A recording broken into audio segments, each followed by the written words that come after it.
C'est quoi la mission de StrongFit? C'est de pouvoir améliorer le mouvement. Okay. Ouais, donc là, beaucoup de gens se blessent, pas parce qu'ils sont dans un accident, mais parce qu'ils font un mouvement d'une mauvaise manière, de façon vraiment répétitive. Ça, au cours du temps, crée certaines blessures. Le problème, c'est que tous les physiothérapeutes et ces gens-là ne sont pas nécessairement... la formation qu'ils font, c'est essentiellement sur les articulations. Ouais. Et donc, ils ne peuvent pas nécessairement résoudre ces problèmes-là. Il faut qu'on ait une science basée sur le mouvement, pas sur les articulations. Oui, parce que les kinés, en plus, ils ne pratiquent pas le jiu-jitsu, le donc, ils ne savent pas ce que c'est d'avoir un squat de 200-250 kg sur le dos. C'est le côté, on va faire tous les petits muscles et tout ça. Non, il y a un moment donné, il va falloir engager les gros muscles aussi, quoi. Ils ne parlent jamais des grands muscles. C'est toujours les petits. S'il y a un problème au niveau de l'épaule, c'est toujours les rotateurs et tout ça. Et okay. Mais donc les grands muscles, ils bossent jamais. C'est quoi? C'est simplement un morceau de viande qui fait pas grand-chose? Non, c'est pas vrai. C'est pas vrai. C'est pas vrai. Donc il y a une formation là qui manque par rapport à ça.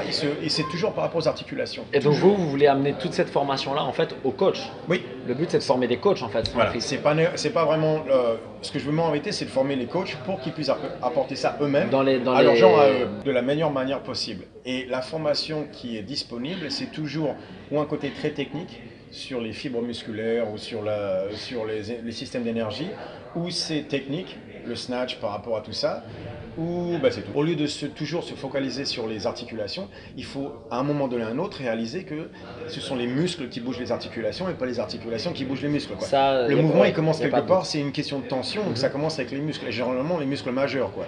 Donc, quel muscle majeur va s'engager dans quel... Ouais, c'est très important. Ça, c'est un truc qui est aussi très différent ici par rapport à notamment la méthode CrossFit au niveau du cueing, coaching. On cue les articulations. Oui, toujours. Les fesses en arrière, les genoux à l'extérieur, etc. C'est même pas les fesses, c'est les hanches, les genoux, hips, back, les coudes, les épaules. Et là où la méthode StrongFit, c'est toujours un cue sur un muscle. Toujours, parce que c'est le muscle qui crée la tension. Sans ça. Il faut sentir la tension. Où est-ce que la tension se crée? Parce que c'est ça qui va décider de quel côté on va. Donc si on crée la mauvaise tension, même dans une posture parfaite, on va se blesser. Alors qu'une posture imparfaite avec une tension correcte va être beaucoup moins soutenir tout ce qu'il faut. En fait. Donc c'est pour ça qu'on voit de temps en temps des gens qui font le deadlift avec le dos qui n'est pas droit. C'est pas aussi grave que ça. La plupart des gens, quand ils disent le dos droit, se retrouvent dans le lumbar spine qui ne doit jamais travailler en vérité sur un deadlift, sur un soulevé de terre. Oui. C'est plutôt les glutes major, tout ça qui doivent bosser. C'est jamais le lumbar spine. Les fessiers et la portion intérieure des exactement. Des et donc tout dans les obliques et tout dans les obliques externes. Et au lieu de ça, ils vont sur le six-pack, donc sur le rectus abdominis, et de là ils partent dans le lumbar spine, et donc ils activent un muscle qui n'est pas censé travailler pour le soulevé de terre. Et qui n'a pas la force suffisante. Non, parce qu'il n'a pas été créé pour ça. Vraiment un problème, c'est que nous on nous a dit, par exemple, knees out, donc inévitablement sur knees out, je vais aller chercher l'extérieur de mes quads, je vais aller chercher mon grand droit, parce qu'en plus je dois avoir le dos droit, donc je vais aller chercher mon grand droit et mon lumbar spine. C'est comme ça qu'ils se font mal. Et ça, c'est la chaîne de torsion externe. C'est comme ça qu'ils se font tous mal. Et on n'est pas du tout on n'est pas du tout obéi les lois de l'évolution. Donc là, il y a quand même une question aussi, c'est en fait les mouvements de CrossFit ne seraient pas polyarticulaires, ça oui, seraient explosifs pour la plupart, mais seraient pas tellement fonctionnels au final. Ah non, le problème c'est la barre quoi. En fait, le problème c'est le levier de la barre. C'est le levier de la barre à complètement fausser la chose. Par exemple, quand on veut prendre quelque chose et le jeter au-dessus de la tête, ça a toujours été entre les mains. Et donc maintenant on se retrouve avec le levier de la barre où le poids est à l'extérieur. Et donc au lieu d'avoir quelque chose qui va vers l'intérieur, qu'on va vers le haut, maintenant la barre qui va de ce côté-là. Donc le levier de la barre change tout.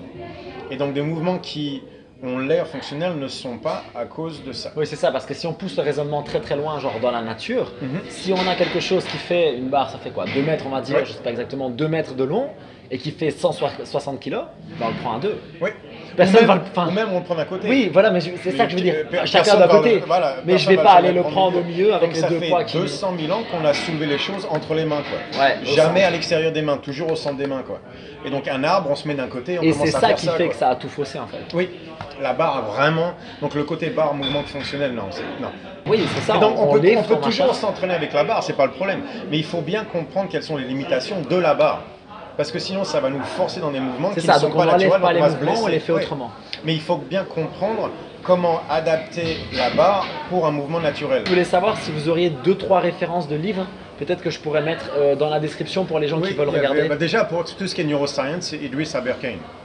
Aberkane, il faut absolument le lire, il est extraordinaire. Libérez votre cerveau. Libérez votre cerveau en français. C'est super. Ça force les gens à regarder sur des problèmes de manière différente. On commence à réaliser qu'en vérité, il n'y a pas de problème, il y a simplement une mauvaise manière de regarder les choses. Et donc, on revient toujours à regarder les choses de la bonne manière. Donc c'est pour ça que je parle toujours de l'évolution, parce que si on ne met pas une discussion par rapport à l'entraînement dans le contexte de l'évolution, déjà on se plante. Alors on pense que la manière dont on vit maintenant, c'est l'évolution naturelle de l'être humain. Sauf que, il faut être honnête que sur 60-70 ans, 70, on a créé une évolution technologique et de mode de vie tellement énorme. La révolution industrielle est 150 ans, c'est tout. Il y a 200 000 ans avant. On a 200 000 ans de vainqueurs derrière. Quoi. Nous sommes les vainqueurs donc, de l'évolution. Et donc, ceux qui ne marchaient pas assez bien, ils sont morts. Et donc, ça veut dire que vraiment doucement mais sûrement, on a la façon dont les hanches bougent, les genoux et tout ça, c'est fait vraiment doucement. Mais donc, il y a certaines règles qui se sont créées et on ne peut pas les changer. On est aussi en train de foutre tout ça en l'air avec les positions assises, les ordinateurs. Et tous ces trucs-là. Mais donc, il y a cette idée qu'on est bien meilleur maintenant qu'avant, au niveau de la connaissance peut-être, au niveau de certaines choses du cerveau, bien sûr, mais physiquement, on n'a pas changé dans les 150 dernières années. Parce que c'était Kelly Starrett qui disait donc il faut faire un squat comme ça, mais pour être plus fort, on peut aller de ce côté-là. Donc pour être plus fort, on va avoir les pieds vers l'extérieur, on va commencer à agrandir l'écart entre les jambes. Donc il y a une manière au niveau du squelette, au niveau osseuse de faire un squat, mais pour être plus fort au niveau musculaire, il faut le faire de manière différente, même si ça va nous blesser. Et ça, pour vous, c'est pas cohérent par rapport à... c'est ça en fait, parce que naturellement on prend un mouvement, il n'y a pas de raison qu'en mettant de la charge, ce ne soit pas le même mouvement. Donc ça veut dire que sinon ça voudrait dire que le système musculaire est capable de ce côté-là et le système osseux de ce côté-là. Ça veut dire que l'évolution s'est plantée. C'est-à-dire que l'évolution nous a donné un système osseux qui ne va pas avec le système musculaire. Donc l'évolution s'est plantée. Donc c'est où l'évolution s'est plantée ou Kelly Starrett se plante. En tout cas, c'est un débat. Je sais où moi je suis là.